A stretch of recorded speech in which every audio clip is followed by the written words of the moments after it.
As 4 vitórias de Jesus.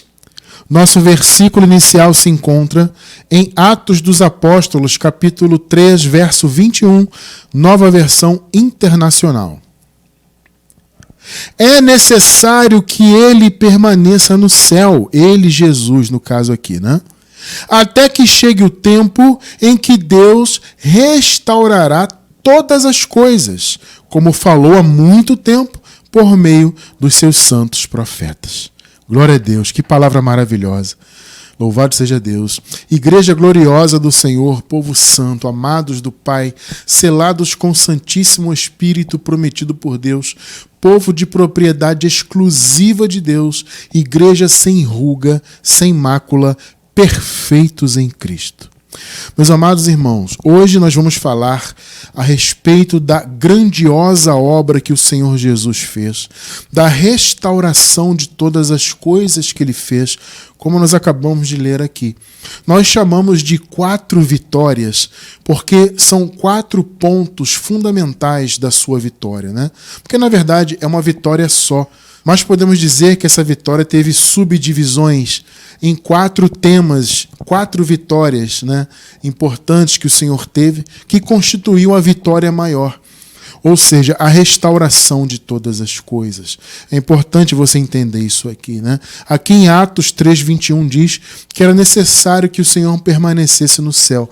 Por que nós lemos isso aqui? Porque, veja, nesse período aqui do início da igreja, e durante toda a história da igreja inicial, né, a igreja primitiva, Jesus havia voltado para o paraíso, né?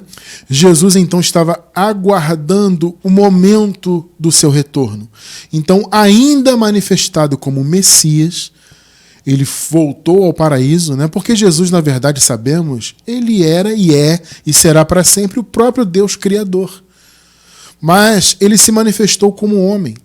Então foram manifestações diferentes. Veja, não são pessoas diferentes. Não entenda isso como uma trindade, entre aspas, como a religião quer fazer as pessoas acreditarem, né? Muitas pessoas, aliás, acreditam, infelizmente, nisso, que existe uma trindade onde Deus seria formado de 3 pessoas distintas. Veja, isso não faz sentido nenhum. Deus é um só, a palavra do Senhor sempre apresentou Deus como um só.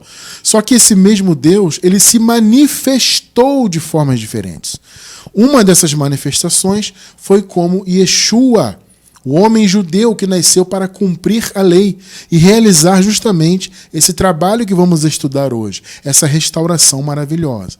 Então veja, quando ele morreu, ressuscitou e pouco tempo depois ele foi para o paraíso, ele permaneceu lá no paraíso até que a sua segunda vinda se consumasse, ou seja, até que o tempo dela chegasse, né, e ela se consumasse. Por conseguinte, então Jesus, ainda manifestado como Messias, ainda esperando fazer o julgamento contra Jerusalém, contra Israel, ele estava no paraíso aguardando a sua segunda vinda, que, veja, se consumou no ano 70.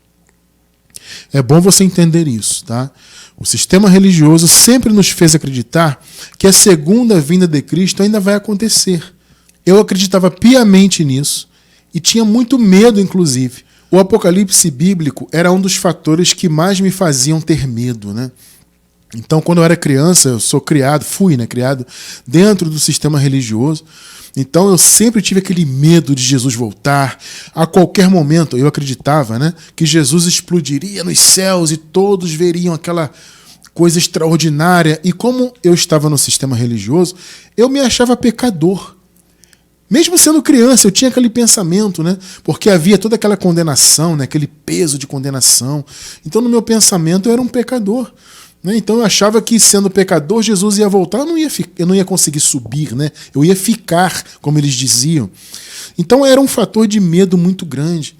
Por isso eu louvo a Deus pela revelação da escatologia já consumada, porque ela trouxe para mim, e claro, para todos que têm esse conhecimento, esse descanso, né? Primeiro que com a graça caiu o medo de perder salvação. E segundo, que a revelação da escatologia consumada trouxe essa paz em relação ao Apocalipse. Porque você entende que o Apocalipse bíblico dizia a respeito a Israel, a Jerusalém. Era um juízo particular de Deus contra Jerusalém. Percebe? Quando você estuda, você entende isso, você descansa, que não vai haver nenhum apocalipse bíblico no futuro. A volta de Jesus já se consumou. Agora veja, nesse período aqui da igreja primitiva, não. Por isso que nós lemos esse trecho aqui de Atos e a gente observa que o texto, no caso, ele se refere a algo futuro. Ele se refere a Jesus ainda aguardando no céu. Ele estava aguardando como o Messias ainda. Veja, hoje Jesus, gente, não é mais o Messias. Ele foi. Jesus hoje é Deus sobre todos. Ele já assumiu o seu trono de glória como Deus. A sua posição eterna de Deus. Entende? Então ele se manifestou como homem, morreu, ressuscitou, foi para o céu aguardar a sua segunda vinda, ainda na manifestação de Messias, e agora não, agora ele é Deus sobre todos. Tá? Então, eu não chamo mais Jesus de Messias. Eu me refiro a esta posição no passado. Ele foi o Messias, prometido, profetizado. Então ele se manifestou como Messias, cumpriu tudo, e depois, no ano 70, cumpriu também a sua segunda vinda. Ou seja, ele cumpriu tudo em relação à lei, né? E depois cumpriu o que faltava ser cumprido em sua segunda vinda, trazendo a manifestação do seu reino. Tá? Irmão Cristiano, eu estou começando na graça agora, e eu estou um pouco impactado com isso, né?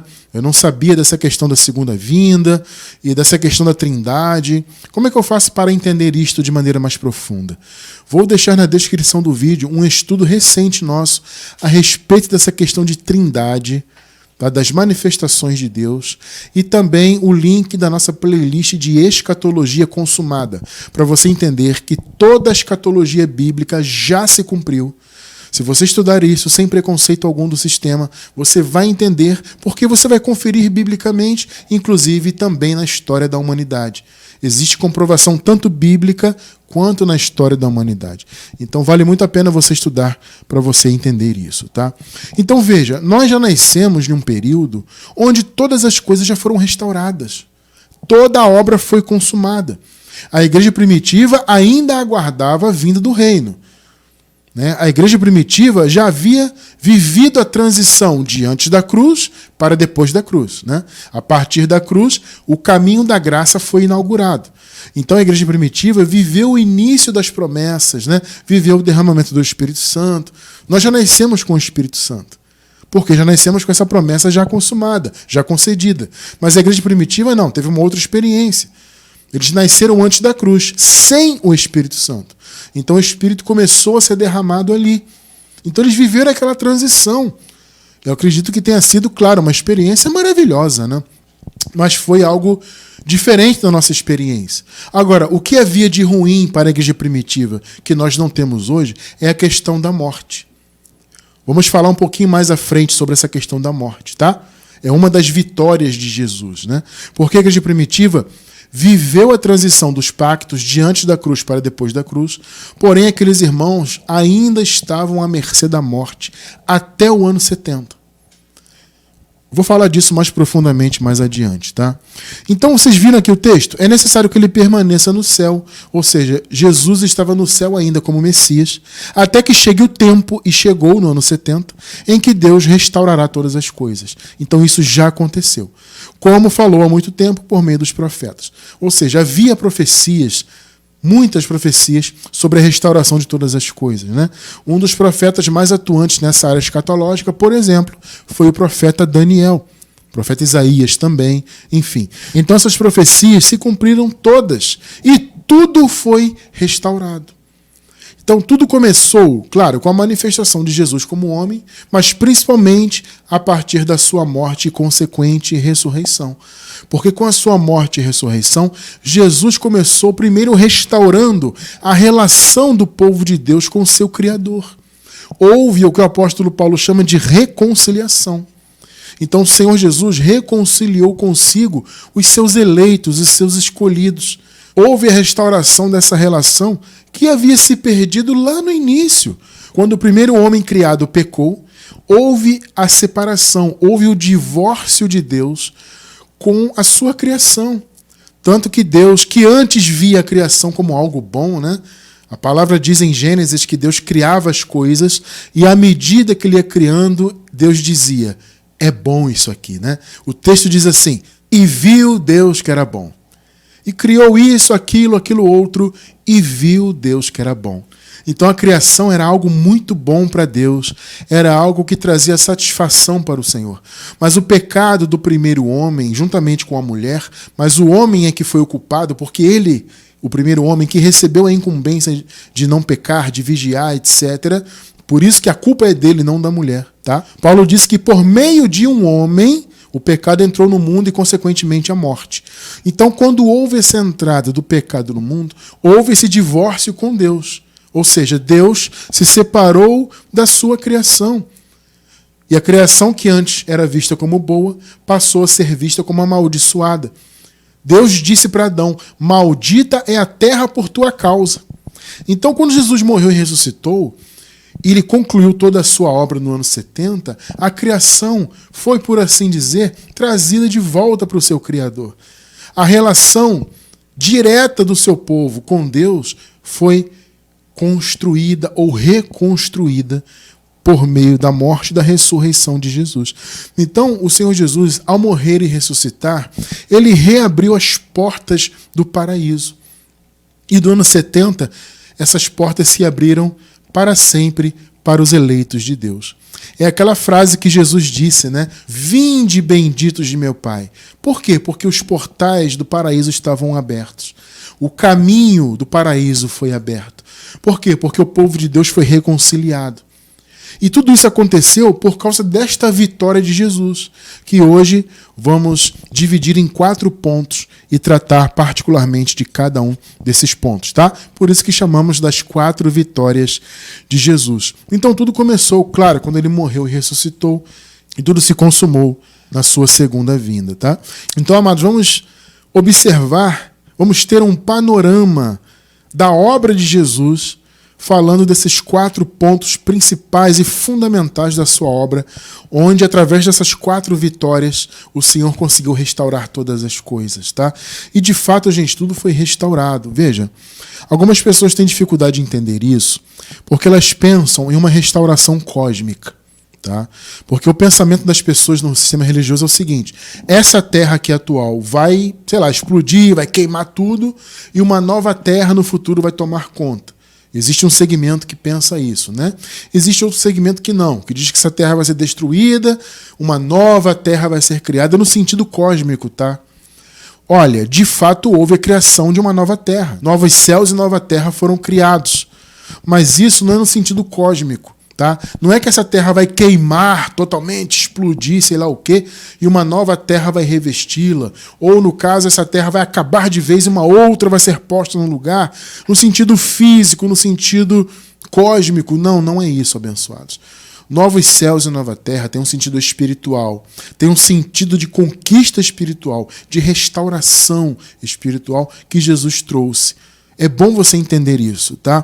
É evidente que, veja, você que não conhece a escatologia consumada ainda, né? Você não vai entender isso só com um estudo.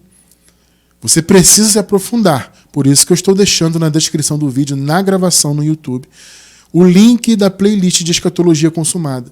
Dentre esses vídeos, são diversos estudos ali, dentre eles tem um estudo sobre a restauração de todas as coisas, onde nós falamos mais profundamente sobre isso. Tá? Só que hoje, repito, vamos dar assim um panorama da vitória de Jesus e dessa restauração que foi prometida e que Jesus já a cumpriu. Glória a Deus por isso, né? Começando então, abençoados, vamos falar em relação ao pecado. Como eu falei no início, o pecado do primeiro homem trouxe o divórcio entre os eleitos e a criação como um todo com o próprio Deus. Houve essa separação, esse distanciamento. As portas do paraíso se fecharam. O paraíso foi retirado aqui da terra. Então houve essa separação completa. Foi o pecado que fez isso, entende? Ao aniquilar o pecado, portanto, vamos chamar de primeira vitória de Jesus, né? O Senhor restaurou então a relação com o divino. Essa relação que havia se perdido, que era distante. Veja, apenas os judeus, por causa das promessas feitas aos pais dos judeus, aos patriarcas, né? Abraão, Isaac, Jacó, apenas os judeus tinham uma relação indireta com Deus. Porque a relação dos judeus com Deus era por meio da religião deles, por meio de mandamentos, obras da lei, cerimonialismo, por meio do templo, sacerdotes, sumo sacerdote. Então era uma relação indireta. A graça, por outro lado, ela trouxe uma relação direta com Deus. O Criador habita em nós. O Paulo disse, aquele que se une ao Senhor é um espírito com ele. E o próprio Deus se uniu a nós, porque a palavra diz que Jesus restaurou essa união, convergindo nele todas as coisas. O que é convergir? Convergir é reunir, é estar reunido. Então todas as coisas foram reconciliadas, foram reunidas em Cristo. Percebe? Por quê? Porque ele aniquilou o pecado. Amado, é só você parar para pensar. Deus não se mistura com o pecado, jamais se misturaria. Então, para que Deus pudesse hoje ser um conosco, para que essa relação fosse restaurada e para que nós tivéssemos contato direto com Deus, o pecado tinha que ser aniquilado. E foi então o que Jesus fez. Então, ao aniquilar o pecado em sua primeira vitória, estamos chamando assim em função do estudo, tá? O Senhor Jesus, então, restaurou a relação com o divino.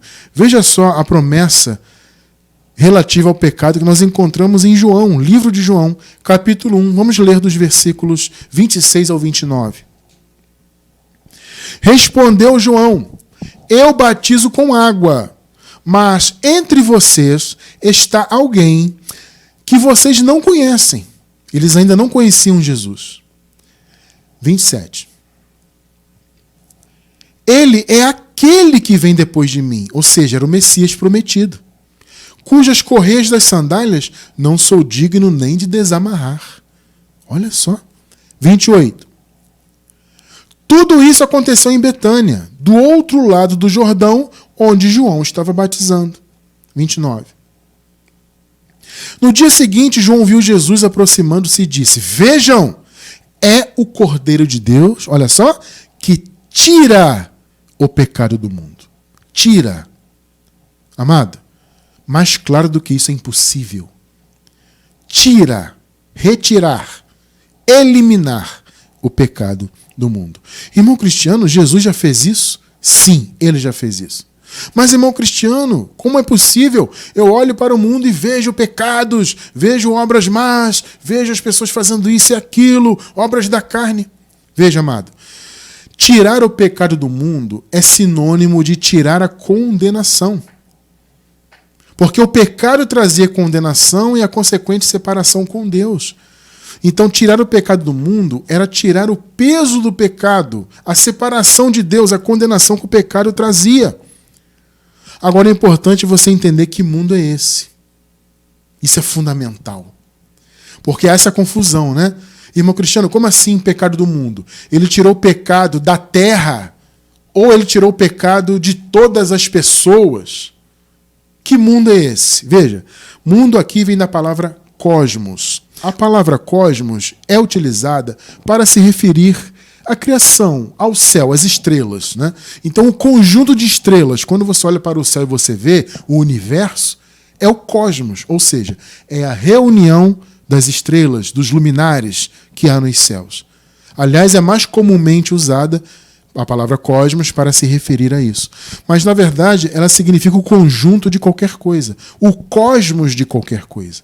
Então, quando a palavra diz aqui que tira o pecado do cosmos, do mundo, está se referindo a um cosmos, ou seja, a reunião de algo muito específico. Irmão cristiano, que mundo é esse? Esse cosmos é a reunião de todos os eleitos de Deus. Todos aqueles irmãos e irmãs que foram predestinados por Deus desde antes da fundação do mundo. Veja, os filhos de Deus, eles não se tornam filhos por acaso, porque decidiram aceitar Jesus. Não existe esse conceito de aceitar Jesus. Isso é uma das maiores heresias que o sistema religioso vem ensinando ao longo de séculos. Aceitar Jesus é uma falácia. Aceitar Jesus é uma blasfêmia. Não existe isso aí. Então ninguém é filho de Deus porque decidiu aceitá-lo.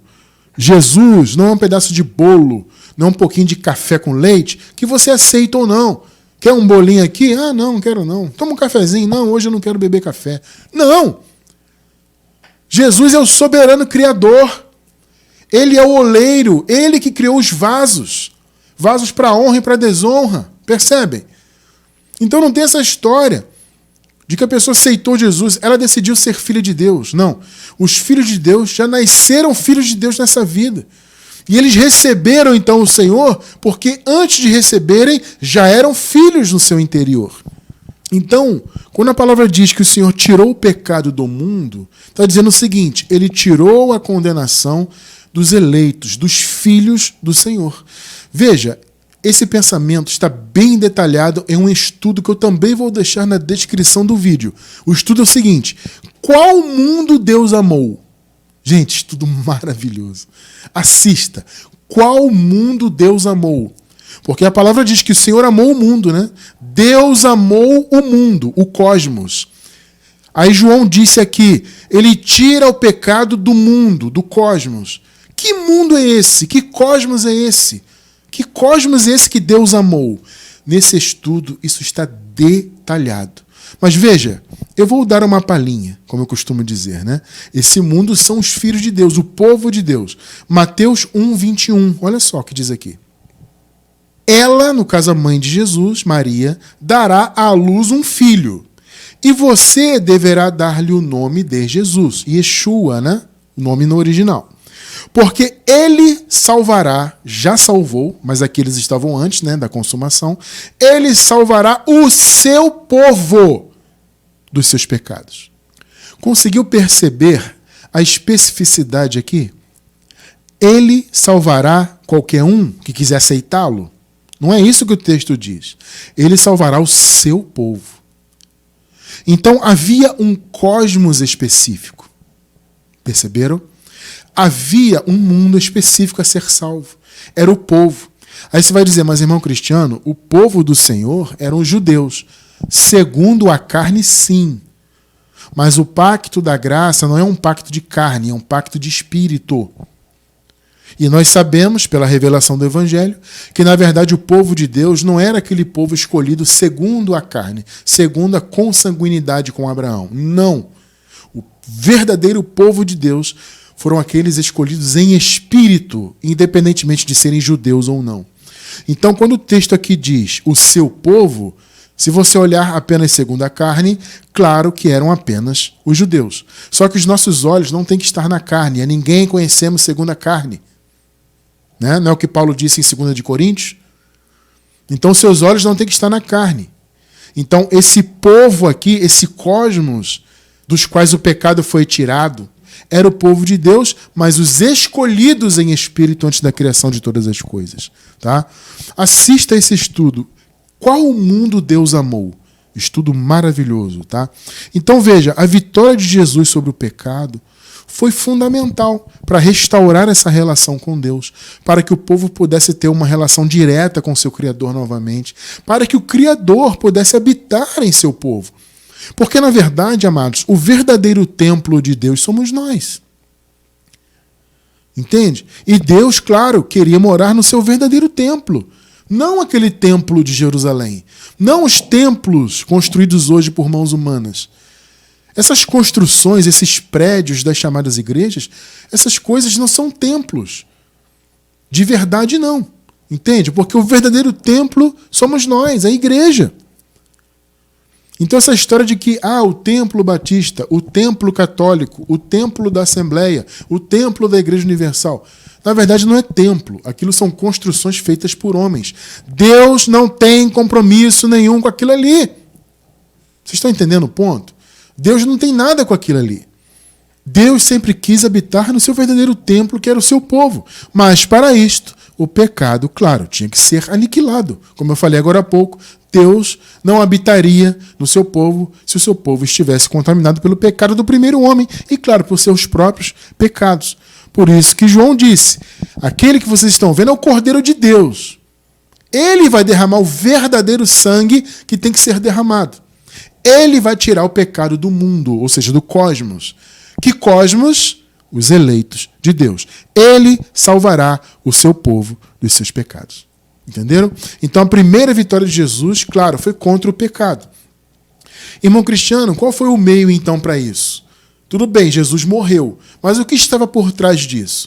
O que estava por trás da aniquilação do pecado e, consequentemente, a libertação do povo de Deus, esse retorno ao convívio direto com Deus, essa relação que foi restaurada, o que estava por trás disso era o cumprimento da lei. Porque, veja, abençoados, a lei foi dada por Deus para que houvesse um diagnóstico do homem e para que o pecado fosse imputado. Isso tinha que acontecer. Por quê? Porque o próprio Deus disse para Adão o quê? Adão, você certamente vai morrer. Para que houvesse, então, a morte, o pecado tinha que ser imputado. Com a imputação do pecado, a morte se manifestou de fato. A condenação foi imputada. Por isso que Paulo chamou a lei de um ministério de morte e de condenação, porque ela veio para isso. Ela veio realmente para ser o fundamento jurídico do juízo de Deus, para que a morte fosse imputada naqueles que deveriam morrer, a condenação fosse imputada, tudo isso seria pela lei. Então a lei veio diagnosticar a posição do homem de pecador. Porque o apóstolo Paulo disse, amados, que o pecado antes da lei já estava no mundo. Isso é interessante, tá? Porque há pessoas que dizem que o pecado só se manifestou a partir da lei. Não. Ou somente o descumprimento dos mandamentos da lei era pecado. Não. O pecado já estava no mundo antes de a lei se manifestar. Porém, o pecado não poderia ser imputado sem um fundamento jurídico. Perceberam? Sem a lei, o pecado não seria diagnosticado e imputado nos homens. Então a lei veio para isso, para ser o ministério de morte e de condenação. Então veja, para que o pecado de fato fosse retirado do cosmos, a lei precisava ser satisfeita, de modo que o novo pacto, o pacto já sem pecado, fosse estabelecido. Nós já nascemos na nova aliança estabelecida porque o pecado foi aniquilado. E ele foi aniquilado por quê? Por causa da segunda vitória de Jesus, que foi a vitória contra a lei. O Senhor, ao cumprir toda a lei no Calvário, ao satisfazer o que a lei exigia, derramando o seu sangue, ele a venceu, ele a cumpriu. Então veja, Jesus, ele não veio para abolir a lei, ele veio cumprir a lei. Esse é um ponto importante. Ele, portanto, cumpriu a lei, porque ele não podia aboli-la, mas ele a aboliu para nós. Esse é que é o entendimento importante que tem que se ter. Porque tem muita gente que pensa assim, Jesus não veio abolir a lei. Sim, ele não veio abolir para ele. Ele não podia abrir mão do cumprimento da lei, senão a graça não seria estabelecida, gente. Então, quando o apóstolo Paulo fala que a lei foi abolida, ela foi abolida para nós. Entende? Não foi Jesus que aboliu a lei para ele. Eu abro mão de cumprir a lei. Se ele fizesse isso, a lei não seria satisfeita, a graça não seria uma realidade. Então essa confusão, as pessoas se confundem, né? Mas como o apóstolo Paulo pôde dizer, escrevendo aos Coríntios, que a velha aliança, né, o pacto antigo, foi abolido por Cristo? Se o próprio Cristo diz que não veio para aboli-lo. Veja, repito, ele veio para aboli-lo para os seus filhos, não para ele. Então quando Jesus disse que ele veio para cumprir toda a lei, de fato foi o que ele fez, ele cumpriu toda a lei. Ao cumpri-la, a lei se tornou obsoleta e se tornou, então, cumprida para nós. Perceberam a questão? Ela se tornou ultrapassada para nós, já vencida, acabou, justamente porque Jesus a cumpriu. Então havia essa necessidade da satisfação da lei para que a graça fosse liberada. Então, chamamos aqui no nosso estudo de hoje da segunda vitória de Jesus. Vamos ler Hebreus 9, do 22 ao 26. De fato, segundo a lei, observe, segundo a lei, quase todas as coisas são purificadas com sangue. Perceberam por que Jesus era o Cordeiro de Deus, foi chamado assim? Eis o Cordeiro de Deus, que tira o pecado do mundo. Por quê? Porque Jesus derramou o verdadeiro sangue que deveria ser derramado, para a purificação completa e plena. Porque na própria carta aos Hebreus diz que o sangue de animais, o sangue de touros e de bodes, não poderia purificar pecados. Então aquela purificação, entre aspas, que era feita por meio da lei, na verdade ela era simbólica, né? Porque a verdadeira foi feita por Jesus. Ele sim era o verdadeiro Cordeiro de Deus. De fato, segundo a lei, quase todas as coisas são purificadas com sangue. E sem derramamento de sangue não há perdão. Não poderia haver perdão. Não poderia haver a graça, amados. Perceberam? 23. Portanto, era necessário que as cópias das coisas que estão nos céus fossem purificadas com esses sacrifícios, ou seja, de animais, mas as próprias coisas celestiais com sacrifícios superiores. Veja, o entendimento dos judeus, amados, é que a lei e o templo e todo aquele cerimonialismo, na verdade, era uma cópia do que havia no céu.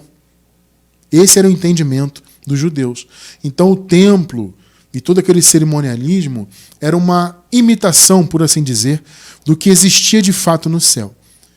Por isso que o texto aqui diz isso, tá? As cópias das coisas que estão nos céus fossem purificadas pelos sacrifícios de animais.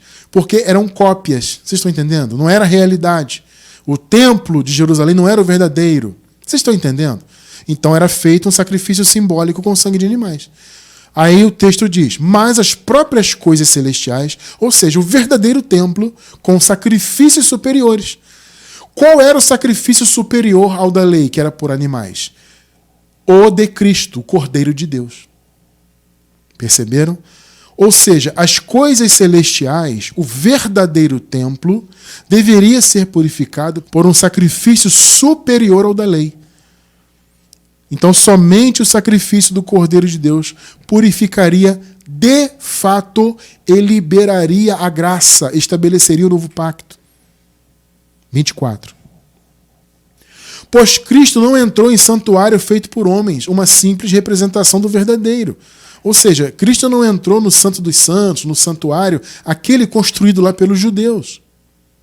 Ele entrou no próprio céu, para agora se apresentar diante de Deus em nosso favor. Aqui o texto coloca Jesus como um sacerdote, ou um sumo sacerdote. Essa era uma linguagem, amados, para que os judeus compreendessem, tá? Eu até entendo isso como uma linguagem figurativa, colocando Jesus como um sumo sacerdote para fazer um paralelo com o que acontecia com a lei. Tá bom? 25. Não, porém, para se oferecer repetidas vezes à semelhança do sumo sacerdote, que entra no Santo dos Santos todos os anos, com sangue alheio. Ou seja, o sumo sacerdote da religião judaica, ele entrava todo ano no Santo dos Santos, naquele espaço reservado ali no templo, para oferecer sacrifícios. Primeiro, ele oferecia o sangue de animais pelos pecados dele, para que aí sim ele pudesse adentrar o Santo dos Santos e oferecer sacrifício pelos pecados do povo. Então, era uma lembrança anual de pecados. 26. Se assim fosse, Cristo precisaria sofrer muitas vezes desde o começo do mundo. Por quê, gente? Porque Jesus aniquilou o pecado desde o início da criação. Ele destruiu o pecado de Adão e, consequentemente, todos os pecados cometidos. Por isso que o texto diz, se fosse como na lei, como a lei lembrava ano a ano os pecados, então Jesus teria que morrer todo ano desde o começo do mundo. Vejam só que coisa, né? Então, se assim fosse, ou seja, se fosse como na lei, Cristo precisaria sofrer muitas vezes desde o começo do mundo. Mas agora ele apareceu quantas vezes? Quantas vezes? Diz aí. Uma vez por todas. No fim dos tempos. Notem que eles estavam ali na igreja primitiva vivendo o fim dos tempos. O fim dos tempos não é no nosso tempo atual. Muito menos em nosso futuro. Perceberam? Jesus já voltou, gente. O fim dos tempos já se consumou. E a igreja primitiva, sim, estava vivendo aquele fim dos tempos. Agora veja, uma vez por todas ele se manifestou para quê? Para aniquilar o pecado. Do grego ateteses, tornar obsoleto, ultrapassado, sem efeito, morto. Pegou? Para aniquilar o pecado mediante o sacrifício de si mesmo. Perceberam, né? Então o Senhor Jesus aniquilou o pecado ao satisfazer a lei. Então a lei exigia sangue, o Senhor derramou dele. De animais não tinha efeito nenhum, mas ele derramou dele. Então ele satisfez a lei. Ele cumpriu toda a lei. E como eu falei agora há pouco, ele mesmo disse que veio para isso. Mateus 5, 17 e 18. Não pensem que vim abolir a lei ou os profetas. Não vim abolir, mas cumprir. É aqui que muitos se confundem. Porque muitos pensam que Jesus está dizendo o seguinte: olha, a lei é eterna, tem que ser cumprida para sempre. Eu vim cumprir, vocês também têm que cumprir. Não! É o contrário, ele veio cumprir justamente para que ela se tornasse obsoleta e seus filhos não precisassem mais da lei. Para que os seus filhos pudessem viver pelo Espírito. Então, para ele, Jesus, ela não foi abolida. Mas para os seus filhos ela foi, porque ele a satisfez. 18. Digo-lhes a verdade, enquanto existirem céus e terra, muitos se confundem aqui também, né? Tá vendo, irmão Cristiano? Os céus e terra ainda existem. Em algumas versões aparece assim: enquanto os céus e a terra não passarem, né? De forma alguma desaparecerá da lei a menor letra ou menor traço, até que tudo se cumpra. Então, irmão Cristiano, os céus e a terra ainda permanecem. Veja, gente, Jesus estava falando do antigo céu e da antiga terra. Antes do novo pacto. Nós já vivemos em novos céus e nova terra. Como eu falei no início, este não é um sentido cósmico. Novos céus e nova terra no sentido espiritual, de restauração espiritual. Restauração da relação com Deus. Entende? Nova aliança, novo pacto, tudo novo.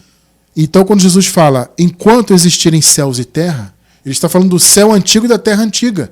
Ainda antes da cruz, ainda sob a lei. Ainda sob a maldição da lei, sob o antigo pacto. É bom deixar isso claro, tá? Então ele se refere a isso. Olha, enquanto essa terra atual e os céus permanecerem assim, enquanto eles existirem, a lei vai existir, até que tudo se cumpra. Quando que tudo se cumpriu? Na cruz, portanto. Perceberam? Então na cruz foi o fim daquele céu e daquela terra passada. A partir da cruz, o que Paulo disse? Tudo se fez novo. Tudo é tudo, gente. Então, novos céus e nova terra. Tire da sua mente esse conceito religioso de restauração cósmica, física. Não é isso que Jesus prometeu. Entende? A partir da cruz, novos céus e nova terra começaram a existir. Claro que ainda faltava a vinda do reino. Mas a igreja primitiva já viveu aquela transição. Estavam vivendo, né, aquela transição. Então, enquanto existirem céus e terra, o Senhor se refere àqueles céus e àquela terra antes da cruz, a lei existiria. Por quê? Porque na cruz a lei seria cumprida. Esse é o grande ponto de Jesus ali. Olha o que Paulo fala, por exemplo, em Gálatas, capítulo 3, do 12 ao 14. A lei não é baseada na fé. Pelo contrário, quem pratica essas coisas, por elas viverá. Ou você vive pela fé, ou você vive pela lei. É o que Paulo está falando aqui. A lei não é baseada na fé. 13. Cristo nos redimiu da maldição da lei, quando se tornou maldição em nosso lugar. Então veja, aqueles irmãos ali que viveram aquele tempo da igreja primitiva, eles haviam nascido antes da cruz, debaixo da maldição, debaixo do pecado, todo aquele conceito do império das trevas. Então o Senhor se fez maldição no lugar daqueles irmãos, para que aqueles irmãos fossem abençoados. Perceberam? Então Jesus cumpriu a lei, Jesus destruiu o pecado, aniquilou o pecado, satisfez toda a lei e se tornou maldição. Pois está escrito, maldito todo aquele que for pendurado no madeiro. 14. Isso para que em Cristo a bênção de Abraão chegasse também aos gentios. A bênção chegou para todos os eleitos, independentemente de etnia, gente. Sejam judeus, sejam gentios, isso não importa mais. A bênção de Deus chegou em Cristo para todos os eleitos dele, de qualquer etnia, para que recebêssemos a promessa do Espírito mediante a fé. Que coisa linda, né? Então veja, a vitória de Jesus na cruz foi a soma dessas vitórias contra o pecado através da satisfação da lei. 2 vitórias já, né? Hoje são 4 que vamos falar. Que, na verdade, como eu disse, é apenas uma vitória. A vitória plena do Senhor Jesus, né? Mas estamos dividindo aqui em 4 pontos para tratar desses pontos de maneira individual. Vamos ver uma comprovação de que tudo foi consumado na cruz. Veja, tudo relativo à lei, tá? João 19:30. Tendo-o provado, aqui no caso era o vinagre, né? Jesus disse, está consumado. Com isso, curvou a cabeça e entregou o Espírito. Ou seja, ele faleceu após dizer está consumado. Perceberam? Por isso que ele falou, enquanto o céu e a terra existirem, aquele céu é aquela terra do passado, diante da cruz, que estava debaixo do pecado, submetida à lei. Entende? Esse é o sentido. Então, enquanto eles existissem, a lei existiria. A partir da cruz, tudo se fez novo. Novos céus, nova terra foram inaugurados. É claro que, veja, no ano 70 é que foi a consumação plena de tudo. Mas a partir da cruz começou aquela transição de novos céus e nova terra. E Paulo disse então profeticamente, tudo se fez novo. Notaram que Jesus disse, está consumado. Ou seja, aquilo que a lei exigia foi cumprido, ponto, acabou. Então a lei foi de fato o fim da lei. Por isso que Paulo disse, né? O Senhor é o fim da lei, fim mesmo, tá? Não é apenas finalidade. Alguns interpretam assim, né? Quando Paulo disse que o Senhor era o fim da lei, no caso era finalidade, ou seja, a lei tem que ser cumprida para sempre e Jesus foi a finalidade. Não, gente, a palavra fim, que vem do grego telos, significa término. Ela até pode ser traduzida como finalidade, mas a principal acepção dela é término, é o fim, é quando algo acaba, é a fronteira de uma coisa para começar outra. Este é o sentido da palavra telos. Então, Cristo foi telos, foi o fim da lei, o término da lei. Entende? Com isso, houve o que estamos chamando aqui no estudo de terceira vitória, que foi a vitória contra a condenação. Porque, como nós dissemos, né, o pecado entrou no mundo, só que ele não poderia ser imputado. Então a lei veio para diagnosticar o pecado e imputar o pecado e a condenação. Então o Senhor venceu o pecado quando ele cumpriu toda a lei, com isso a condenação acabou para o mundo. Que mundo? 100% dos seres humanos? Não. Um mundo específico, um cosmos específico. Ou seja, a condenação acabou para os eleitos de Deus. Tá? Então, a lei foi o ministério de morte e condenação. Agora, com o seu fim, para os filhos de Deus, a condenação acabou para sempre. 2 Coríntios 3, do 7 até o 9. Vamos comprovar que a lei foi um ministério de morte. Olha lá. E de condenação também, né? O ministério que trouxe a morte, perceberam? Foi gravado com letras em pedras. Amados, o que foi gravado com letras em pedras? Os 10 mandamentos. E a partir deles, todo o desdobramento que redundou em 613 mandamentos da lei de Moisés. O ministério, então, que trouxe a morte foi gravado com letras em pedras. Mas esse ministério veio com tal glória que os israelitas não podiam fixar os olhos na face de Moisés por causa do resplendor do seu rosto, ainda que desvanecente. Então a lei veio com glória? Veio. Só que o apóstolo Paulo está deixando claro. Era uma glória desvanecente, ou seja, que estava se acabando. 8 e 9. Não será o ministério do Espírito, que é a nova aliança, ministério da graça, ainda muito mais glorioso? Claro que é. Se era glorioso o ministério que trouxe condenação, perceberam? Ministério de morte e de condenação. Gravado com letras em pedras, os 10 mandamentos.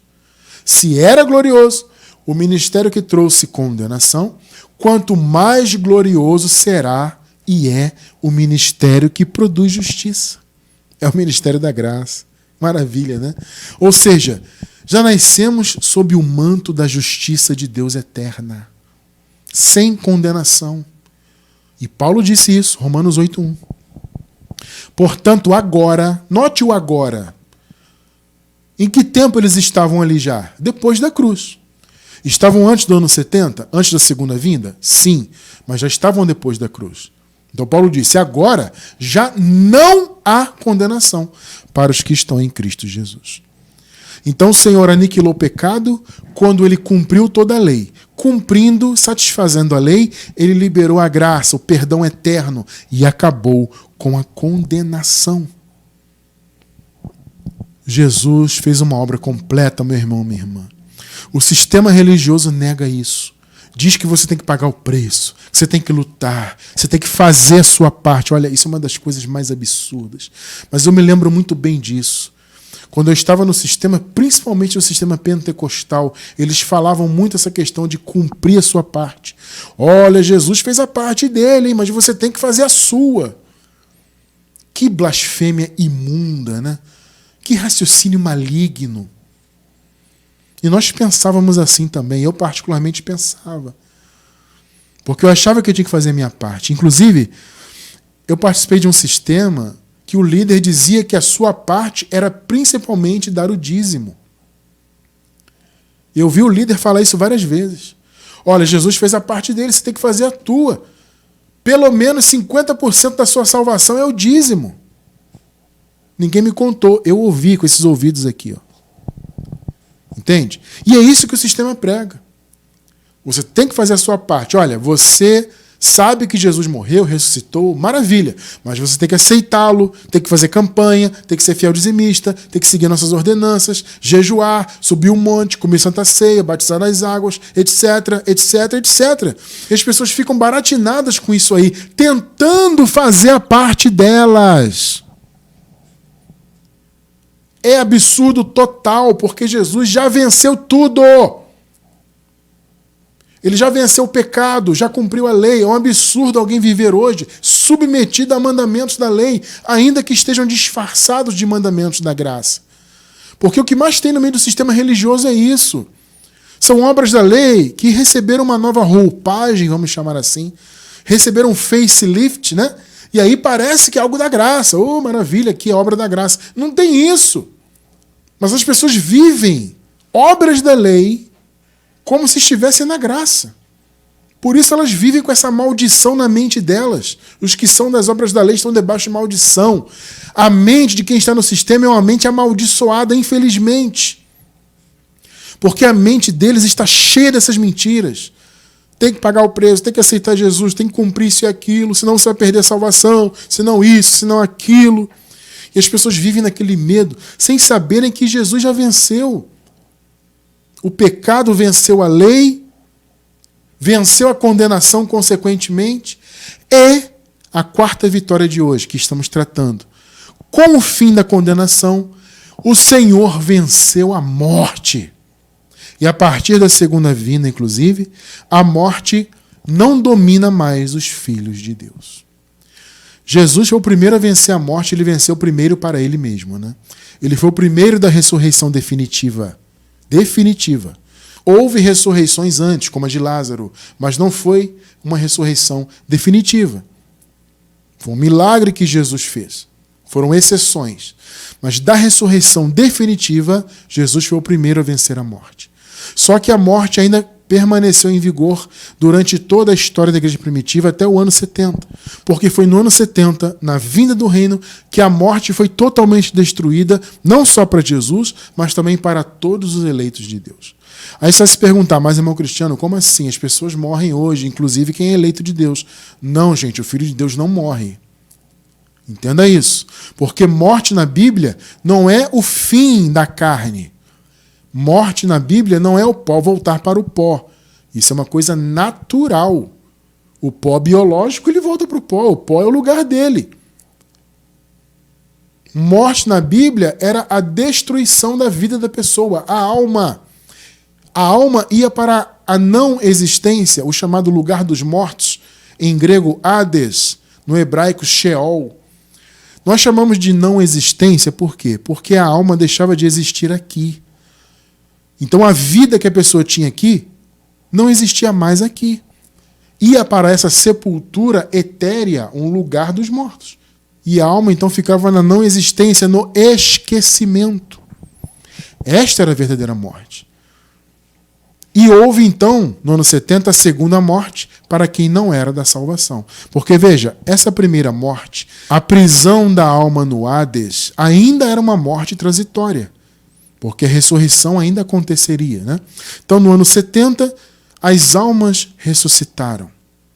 Uns para a vida eterna, outros para a destruição eterna. Então, os eleitos de Deus, que eram da vida eterna, ressuscitaram para viverem para sempre. E a morte, portanto, acabou.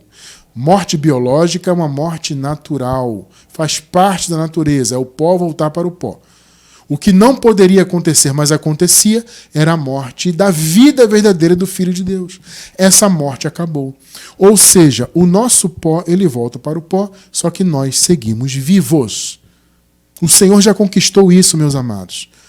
Veja, na igreja primitiva ainda não. Lá eles ainda estavam à mercê da morte. Quando eles morriam biologicamente, as suas almas iam para o Hades. Por isso que eles tinham aquela urgência, né? Aquela ânsia de que o reino viesse logo. Paulo fala, nós estamos aqui ansiosos, querendo ver a transformação, passar da morte para a vida. Porque eles estavam em condição de morte. E a partir da segunda vinda de Cristo, todos passariam a estar em condição de vida eterna. É como nós estamos hoje. Aliás, já nascemos em condição de vida eterna. Então você, eu, nós jamais veremos a morte. O corpo biológico volta para o pó. Mas você, eu, nós seguiremos vivos. Por quê? Porque Jesus venceu a morte. 2 Timóteo 1, 9 e 10. Que nos salvou e nos chamou com uma santa vocação, não em virtude das nossas obras, mas por causa da sua própria determinação e graça. É Ele que fez tudo, é a graça dele, a determinação dele. Não tem nada de livre-arbítrio do homem, etc., essas bobagens religiosas, tá? Esta graça nos foi dada em Cristo Jesus desde os tempos eternos, antes dos tempos dos séculos, em outras versões, né? 10. Sendo agora revelada pela manifestação de nosso Salvador, Cristo Jesus. Ele, olha só, queridos, tornou inoperante a morte. Claro que aqui Paulo estava falando ainda em esperança. Como eu falei, no tempo da igreja primitiva, a morte ainda estava em vigor, mas Jesus já havia a vencido para ele mesmo, Jesus. Então, quando Paulo fala que ele tornou inoperante a morte, é uma palavra de esperança. É uma palavra até profética, eu diria. Ele tornou inoperante a morte. De fato, agora sim, a morte está inoperante. E trouxe à luz a vida e a imortalidade por meio do Evangelho. Olha que coisa linda, amados. Ele tornou inoperante a morte. A morte acabou. 1 Coríntios 15, 55 a 57. Onde está a morte, a sua vitória? Olha o que Paulo fala. E olha que eles estavam indo à mercê dela. Mas Paulo sabia que a vitória estava próxima. Por isso ele confessou, onde está a morte, a sua vitória? Onde está a morte, seu aguilhão? O aguilhão da morte é o pecado foi aniquilado. E a força do pecado é a lei também foi aniquilada. Foi cumprida, se tornou obsoleta, ultrapassada. Então a morte perdeu a sua força, perdeu o seu vigor. Porque para matar, a morte precisava do pecado e da imputação dele pela lei. Então quando o Senhor aniquilou o pecado e a lei, a morte acabou. Perceberam? 57. Receba aí o 57. Mas graças a Deus que nos dá a vitória. Receba. Por meio de nosso Senhor Jesus Cristo. A vitória já foi dada. O Paulo falou isso aqui profeticamente em esperança. Porque eles estavam ainda à mercê da morte. Mas ele disse, o Senhor já nos deu a vitória. Quando ele voltar, a morte vai acabar definitivamente. Vamos passar da morte para a vida. Vamos ser transformados. Vamos ser revestidos de imortalidade. Você, meu irmão, minha irmã, você já nasceu revestido de imortalidade, porque o Senhor venceu a morte. Acabou. Perceberam, queridos? As 4 vitórias de Jesus, que na verdade foi uma vitória só, né? Mas nós dividimos aqui em 4 pontos para tratar desses pontos e trazer um panorama completo da obra de Jesus. Jesus venceu o pecado ao cumprir toda a lei e torná-la obsoleta. Fazendo isso, ele venceu a condenação. Vencendo a condenação, ele venceu a morte. Tudo se fez novo. Eu quero encerrar com 2 Coríntios 5, do 15 ao 17. E ele morreu por todos, para que aqueles que vivem já não vivam mais para si mesmos, mas para aquele que por eles morreu e ressuscitou. Morreu por todos. Todos quem? Aquele cosmos que eu falei no início. Todos os eleitos de todas as etnias. 16. De modo que, de agora em diante, a ninguém mais consideramos do ponto de vista humano. Está vendo que o conceito aqui é étnico? Todos são todas as etnias. Todos os eleitos delas. De modo que, de agora em diante, a ninguém consideramos do ponto de vista humano, ainda que tenhamos considerado Cristo dessa forma, ou seja, como ser humano, como judeu, agora já não mais o consideramos assim. Obviamente, né? Por quê? 17. Portanto, Se alguém está em Cristo, ou seja, se alguém está na nova aliança, estar em Cristo é estar na nova aliança, é nova criação. A velha criação passou. Novos céus e nova terra a partir da cruz, perceberam? Velha criação antes da cruz, debaixo do pecado. Então, se alguém está a partir da cruz, se alguém está na graça, se alguém está na nova aliança, está em Cristo, as coisas antigas já passaram, eis que surgiram coisas novas. Em outras versões tradicionais diz o quê? Tudo se fez novo. Por quê? Porque a obra de restauração profetizada e que nós lemos lá no início no livro de Atos se cumpriu na cruz e no ano 70. Tudo já foi consumado. Então a vitória de Jesus foi plena. Você, meu irmão, você, minha irmã, já é um mais que vencedor, porque essa vitória de Jesus já te foi entregue. Você já nasceu com ela. Jesus venceu esses 4 inimigos e nos deu a vitória totalmente pela graça. Então, você não precisa de nada, de religião, de pagar preço, de aceitar Jesus, de absolutamente nada disso. Você tem que viver apenas pela fé, que é a fé do Senhor Jesus na sua vida.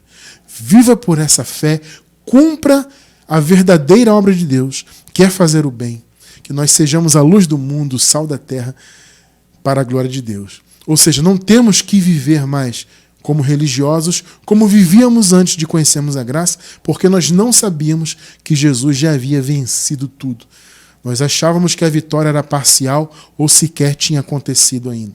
Então, glória a Deus pela revelação da graça, que nos mostrou a grande vitória de Jesus, que já nos foi dada pelo seu infinito amor e por sua graça eterna.